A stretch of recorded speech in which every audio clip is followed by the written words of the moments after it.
बहुत समय पहले की बात है। एक शांत, हरा भरा और सादा सा गांव जो एक नदी के किनारे बसा हुआ था। नदी उस गांव की जीवन रेखा थी। सुबह होते ही वहां पानी भरने वालों, कपड़े धोने वालों और मछुआरों की हलचल शुरू हो जाती। गांव के लोग मेहनती थे और सादगी से जीवन जीते थे। उसी गांव में मंगलू नाम का एक गरीब धोबी रहता था। मंगलू का जीवन कठिनाइयों से भरा हुआ था, लेकिन उसने कभी मेहनत से मुंह नहीं मोड़ा। वो रोज तड़के उठता, कपड़ों की गठरी अपने गधे पर लाद कर नदी किनारे जाता और दिन भर कपड़े धोता।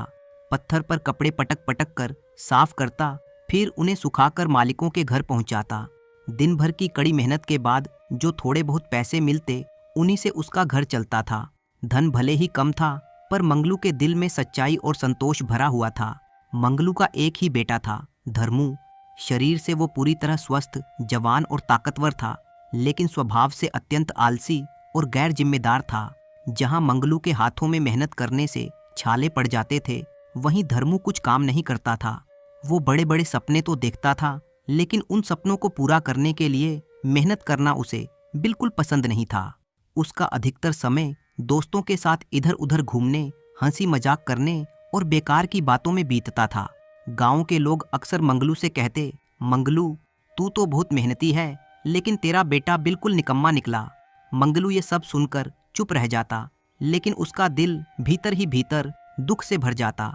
वो जानता था कि लोगों की बातें सच हैं, पर पिता होने के नाते वो अपने बेटे से उम्मीद नहीं छोड़ पा रहा था। एक बार गांव के सेठ हरिराम ने अपने खेत की मेड़ बनवाने के लिए मजदूर रखे। मंगलू ने सोचा कि ये अच्छा मौका है। अगर धर्मू थोड़ा भी मेहनत कर ले तो उसमें काम करने की आदत पड़ेगी। बड़ी मुश्किल से उसने धर्मू को समझाया और खेत पर काम करने भेजा। पहले दिन धर्मू कुदाल लेकर खड़ा तो हुआ, लेकिन कुछ ही देर में थकने का बहाना बनाने लगा। कभी धूप ज्यादा होने की शिकायत करता, तो कभी प्यास और कमर दर्द का बहाना। दिन भर में उसने जितना काम किया, उतना तो दूसरे मजदूर 1 घंटे में कर लेते थे। अगले दिन वो खेत पर गया ही नहीं। सेठ हरिराम ने साफ शब्दों में कह दिया कि ऐसे आलसी लड़के से कोई काम नहीं हो सकता। इन घटनाओं से धर्मू को कोई फर्क नहीं पड़ा, लेकिन मंगलू की चिंता दिन प्रतिदिन बढ़ती जा रही थी। एक शाम उसने बेटे को पास बैठाकर समझाया, बेटा, अब तू बड़ा हो गया है, मेरे साथ धोबी का काम सीख ले। हम दोनों मिलकर काम करेंगे तो घर की हालत सुधर जाएगी। धर्मू ये सुनकर झुंझला गया और बोला, पिताजी, मुझे ये कपड़े धोने का काम बिल्कुल पसंद नहीं। मैं धोबी नहीं बनूंगा, मैं तो बड़ा व्यापारी बनूंगा। ये सुनकर मंगलू समझ गया कि उसका बेटा मेहनत का महत्व ही नहीं समझता। वो केवल सपनों में जी रहा है, हकीकत से उसका कोई लेना देना नहीं है। मंगलू अब समझ चुका था कि केवल समझाने से धर्मू नहीं सुधरेगा। उसे किसी न किसी तरह काम की आदत डालनी ही होगी, नहीं तो उसका भविष्य अंधकार में डूब जाएगा। इसी चिंता में एक दिन उसे सेठ बिहारी लाल का ख्याल आया। सेठ बिहारी लाल गांव के सबसे सम्मानित और धनी व्यापारियों में गिने जाते थे। मंगलू वर्षों से उनके यहाँ कपड़े धोने का काम करता आ रहा था और सेठ उसकी ईमानदारी से बहुत प्रभावित थे। एक दिन साहस जुटाकर मंगलू सेठ बिहारी लाल के पास पहुंचा और बोला, सेठ जी, मेरा बेटा धर्मू कुछ काम नहीं करता। अगर आप उसे अपने यहाँ कोई छोटा मोटा काम दे दें तो शायद उसकी आदत सुधर जाए। सेठ बिहारी लाल कुछ देर सोचते रहे, फिर बोले, मंगलू, तू मेहनती और ईमानदार आदमी है। तेरी खातिर मैं तेरे बेटे को एक मौका देता हूँ, देखेंगे वो क्या कर पाता है। ये सुनकर मंगलू की आंखों में एक उम्मीद जाग गई। वो सोचने लगा कि शायद अब उसके बेटे की जिंदगी सही राह पर आ जाए। अगले ही दिन धर्मू सेठ बिहारी लाल के यहाँ काम पर लग गया। काम बहुत कठिन नहीं था।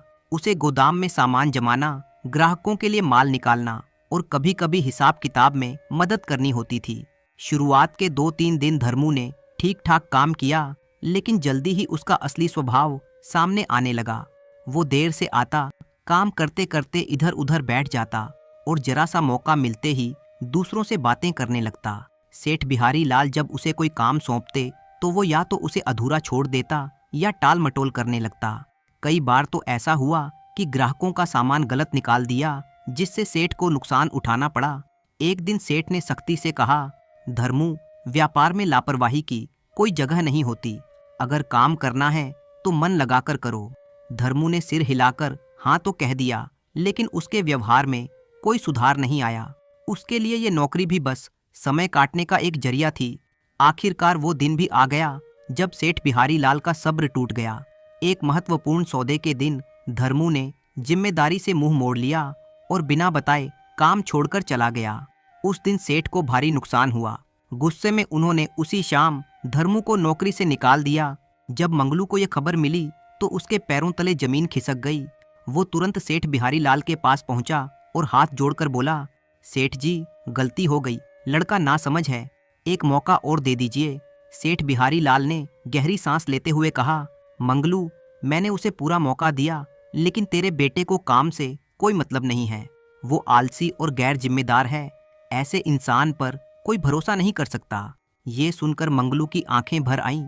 वो बिना कुछ बोले चुपचाप घर लौट आया। घर पहुंचकर उसने धर्मू को बहुत समझाया, बेटा, मैंने बड़ी मुश्किल से तुझे ये नौकरी दिलवाई थी। अगर तू इसी तरह हर मौके को बर्बाद करता रहेगा तो आगे तेरा क्या होगा। लेकिन धर्मू पर इन बातों का कोई असर नहीं पड़ा।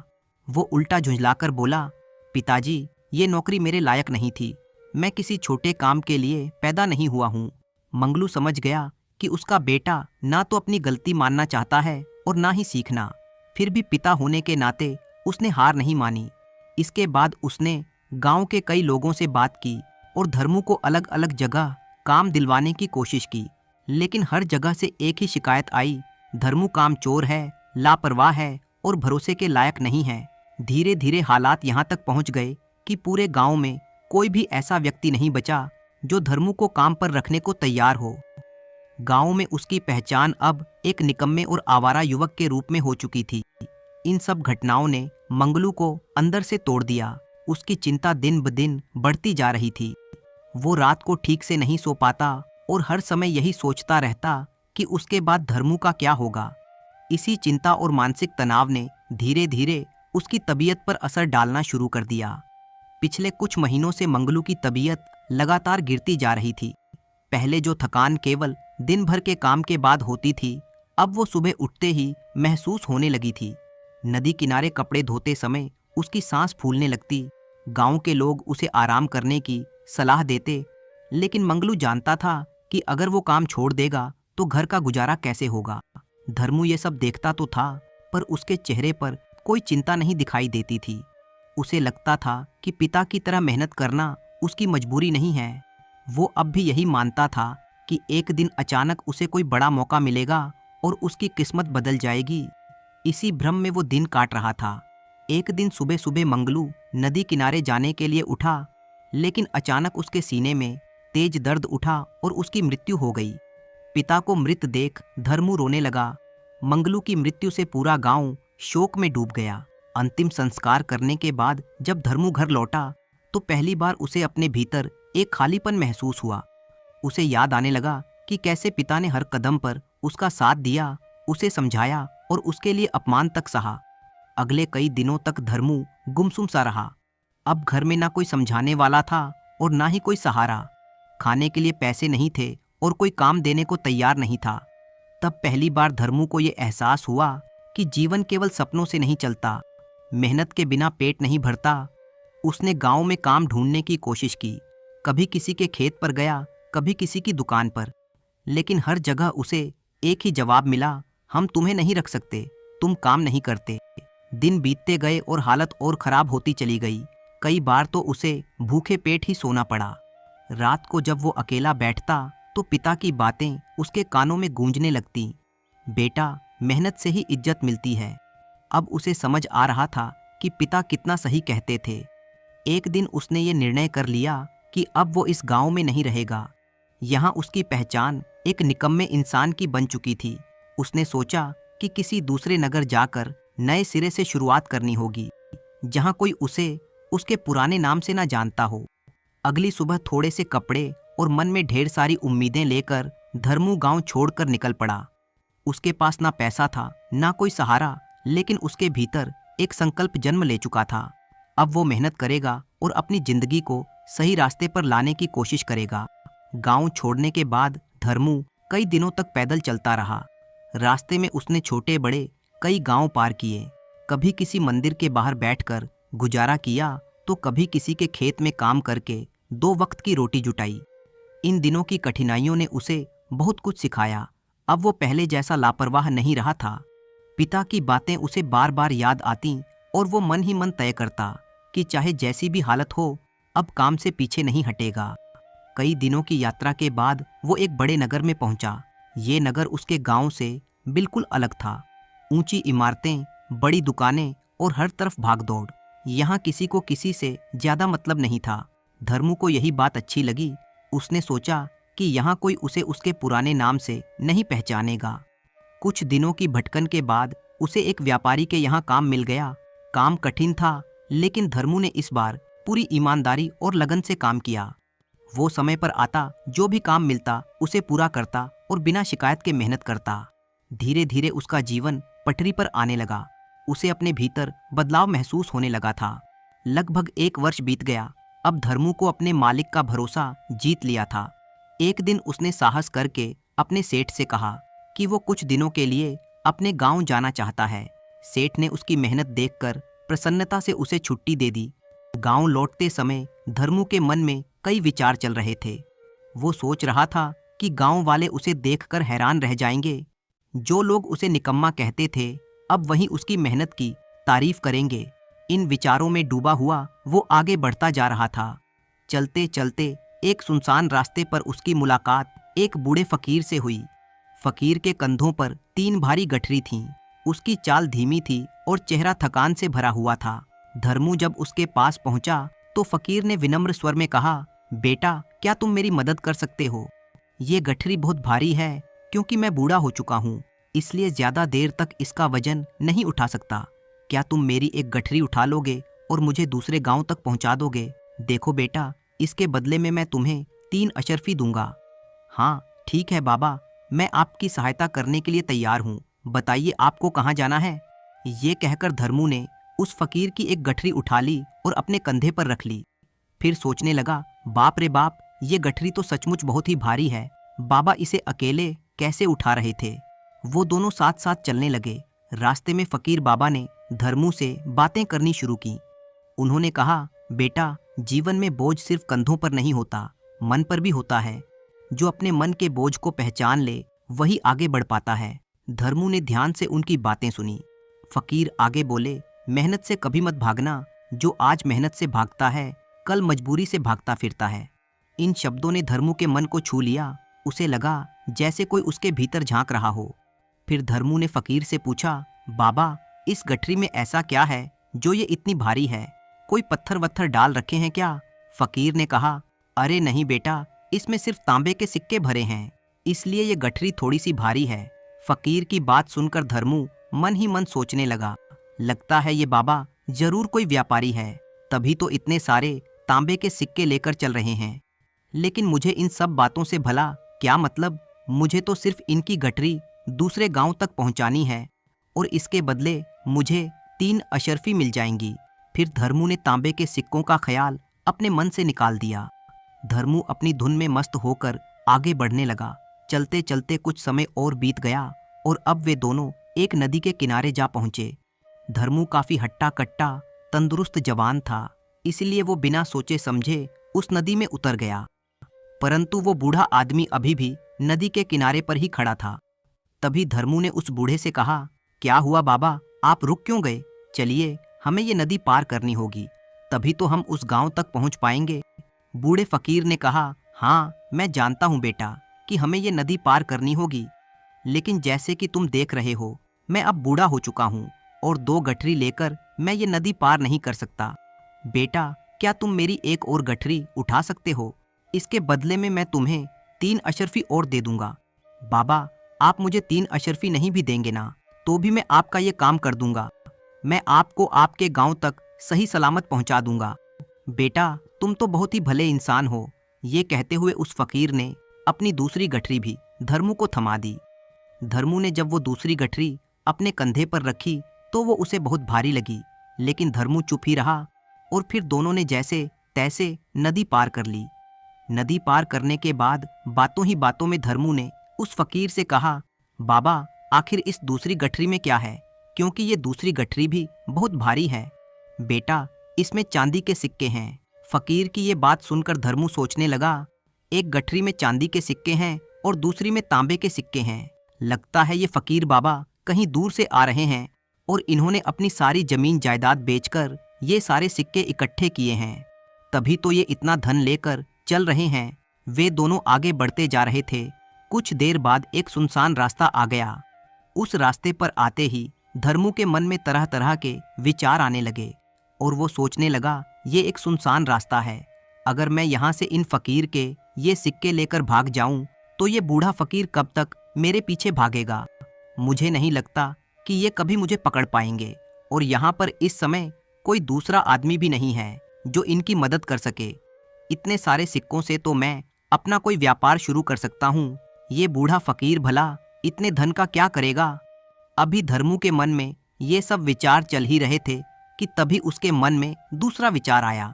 अरे नहीं नहीं, मैं ये सब क्या सोच रहा हूँ। ये बेचारा फकीर ना जाने कहाँ से आ रहा है और ना जाने कैसे कैसे इसने इतना धन इकट्ठा किया होगा। मुझे इनका फायदा नहीं उठाना चाहिए। नहीं नहीं, मुझे ऐसा नहीं करना चाहिए। धर्मू 2 गठरी उठाए हुए उन फकीर के साथ चल रहा था। कुछ देर जाने के बाद रास्ते में हल्की चढ़ाई शुरू हो गई। फकीर बाबा की चाल धीमी होती जा रही थी, जबकि धर्मू बोझ उठाए आगे बढ़ रहा था। तभी फकीर बाबा ने रुककर कहा कि उनके घुटनों में दर्द है और वे पहाड़ी नहीं चढ़ पाएंगे। उन्होंने धर्मू से अनुरोध किया कि वो उनकी तीसरी गठरी भी उठा ले और बदले में वे उसे 3 अशरफी और देंगे, पर याद रखना बेटा, इस गठरी को कहीं गिराना नहीं। धर्मू बोला, बाबा इस तीसरी गठरी में क्या है। फकीर ने एक बार इधर उधर देखा और फिर धीरे से बोला, बेटा इसमें स्वर्ण मुद्राएं हैं। ये सुनकर तो धर्मू मन ही मन और भी प्रसन्न हो गया। उसने चुपचाप वो गठरी उस फकीर से ले ली और वो दोनों रास्ते में आगे की ओर बढ़ने लगे। अब फकीर बिना किसी वजन के आराम से पहाड़ पर चढ़ने लगा, परंतु धर्मू इतना अधिक वजन उठाने के कारण बहुत ही धीरे धीरे चल रहा था। इधर जब से धर्मू ने सोने का नाम सुना था, उसका मन तो छलांगे मार रहा था। फिर वो सोचने लगा, अगर ये धन मुझे मिल जाए तो मेरा तो सारा जीवन ही बड़े आराम से कट जाएगा। वैसे भी ये बाबा तो अब बूढ़े हो चुके हैं, हड्डियों में जान तो रही नहीं। क्या करेंगे इन सिक्कों का भला। इन्हें इतने पैसों की क्या आवश्यकता है। मैं एक काम करता हूँ, ये सारा धन लेकर यहाँ से भाग जाता हूँ। धर्मू के मन में अनगिनत विचार उठ रहे थे। अब उसका मन उसकी बुद्धि पर पूरी तरह से हावी हो चुका था। अब तो धर्मू अपनी इस गलत बात को सही साबित करने के लिए कई तरह के विचार बना रहा था। वो सोचने लगा, ये फकीर बाबा जरूर कोई चोर है, वरना इसके पास इतनी स्वर्ण मुद्राएं भला कहाँ से आएंगी। अगर ये कोई व्यापारी होता तो इस तरह पैदल यात्रा नहीं करता। पक्का ये कोई चोर है और चोरी का माल ही इस तरह से ले जाया जा रहा है। अगर मैं इनके पैसे चुरा लूं तो इसमें बुराई ही क्या है, क्योंकि ये भी तो एक चोर ही हैं और चोर के यहाँ पर चोरी करना ये तो कोई गलत काम नहीं हुआ। ये सोचते हुए धर्मू अब उन फकीर से आगे बढ़ने लगा। फकीर बाबा ने जैसे उसके मन की स्थिति भांप ली हो। वे बोले, बेटा मन घोड़े जैसा होता है, अगर लगाम ढीली छोड़ दो तो वो तुम्हें खाई में ले जाएगा। देखते ही देखते वो उस बूढ़े फकीर से काफी आगे निकल आया। फकीर बाबा ने पीछे से शांत स्वर में कहा, बेटा याद रखना, जो बाहर का बोझ उठाते उठाते मन का बोझ उठा लेता है वो जीवन भर झुका रहता है। लेकिन धर्मू ने उन शब्दों को अनसुना कर दिया। अब उसका मन पूरी तरह से लालच के वश में था। वो तेजी से आगे बढ़ता गया और थोड़ी ही देर में बूढ़े की आंखों से ओझल हो गया। बचते बचाते, छिपते छिपाते धर्मू अपने गांव वापस आ गया। गांव पहुंचते ही वो बिना किसी से मिले सीधे अपने पुराने घर में घुस गया। घर वैसा ही था, सूना, शांत और पिता की यादों से भरा हुआ। लेकिन उस समय धर्मू की निगाहें सिर्फ उन 3 गठरी पर टिकी थीं। उसने जल्दी जल्दी पहली गठरी खोली। जैसे ही उसने भीतर झांका, उसका दिल धक से रह गया। उसमें चमकते सिक्कों की जगह जंग लगे लोहे के सिक्के थे। घबराकर उसने दूसरी गठरी खोली। उसमें भी वही जंग लगे लोहे के सिक्के थे। अब उसके हाथ कांपने लगे। उसने तीसरी गठरी खोली, जिसे वो स्वर्ण मुद्राओं से भरा हुआ समझ रहा था, लेकिन उसमें भी वही बेकार लोहे के सिक्के निकले। ये देखकर धर्मू के पैरों तले जमीन खिसक गई। उसने अपना सिर पकड़ लिया और बुदबुदाने लगा कि फकीर ने उसे धोखा दिया है। तभी उसकी नज़र एक पत्र पर पड़ी जो एक गठरी में पड़ा हुआ था। उसने कांपते हाथों से उस पत्र को उठाया और पढ़ना शुरू किया। पत्र में लिखा था, ये पूरा नाटक एक ईमानदार आदमी की खोज करने के लिए रचा गया है। और मैं वो बूढ़ा आदमी असल में इस राज्य का राजा हूँ। मेरी कोई संतान नहीं है और मैंने ही ये सारा नाटक रचा है ताकि मैं अपने राज्य में एक ईमानदार आदमी की खोज कर सकूं, जो मेरे बाद इस राज्य का राजा बन सके और इस राज्य का कार्यभार संभाल सके। इस राज्य का भार वही व्यक्ति संभाल सकता है जो पूरी तरह से ईमानदार हो और जिसके मन में किसी भी तरह का लालच ना हो। पत्र पढ़ते पढ़ते उसे समझ आ गया कि उसने केवल धन नहीं खोया बल्कि अपने जीवन का सबसे बड़ा अवसर भी गंवा दिया है। अगर वो फकीर बाबा की बातों को समझ लेता, अगर वो अपने मन को काबू में रख पाता, तो आज उसका भविष्य कुछ और ही होता। उसे फकीर बाबा के शब्द याद आने लगे। मन घोड़े जैसा होता है, अगर उस पर काबू ना रखा जाए तो वो इंसान को खाई में ले जाता है। उसने मन ही मन संकल्प लिया कि वो कभी लालच को अपने ऊपर हावी नहीं होने देगा। अगली सुबह वो फिर से उसी नगर की ओर लौट गया जहां उसने मेहनत से काम सीखा था। इस बार उसके कदम डगमगाए नहीं। वो जान चुका था कि सच्ची सफलता मेहनत, धैर्य और ईमानदारी से ही मिलती है।